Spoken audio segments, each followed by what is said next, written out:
di surga. Lihatlah ini sahabat, dia begitu mencintai aku, dia begitu menghargai, dan kasih sayangnya begitu besar kepada aku. Masya Allah. Lalu Rasulullah selesai, pulang ke rumah, ke kamarnya. Apa liuk, baring. Setelah baring, tiba-tiba kamarnya ada yang mengetuk, tok tok tok. Assalamualaikum ya Rasulullah. Dijawab oleh Fatimah, putrinya. Waalaikumsalam. Dan ada yang menutup pintu, ditanya, manil kharij. Kalau bahasa Inggrisnya, migai saliwan. Bahasa apa itu? Oh, bahasa Bugis. Migai saliwan, siapa yang di luar? Ini yang menutup pintu, yang ucap salam, mengatakan, Qul qajitu balik salaman ila Muhammad. Katakan, saya telah datang, sampaikan salam kepada Muhammad.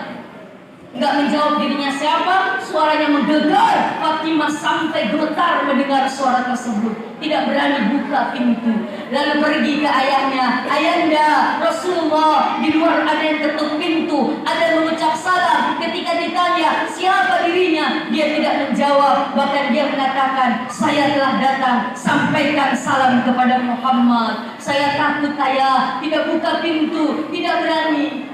Apa jawaban Rasulullah? Mahlan mahlan ya binti. Tenang, tenang. Tamunya sudah ada di samping aku. Loh, Fatimah tidak buka pintu. Fatimah tidak lihat siapa yang datang. Kok Rasul ayahnya bilang, oh tamunya sudah ada di sampingnya. Ternyata Bapak Ibu, yang datang bukanlah makhluk seperti apa yang dipikirkan Fatimah. Bismillahirrahmanirrahim. Ya Allah, ya Ar-Rahman, ya Ar-Rahim, ampunilah segala dosa dan semua kesalahan. Bukalah pintu hatinya, berikanlah hidayahmu.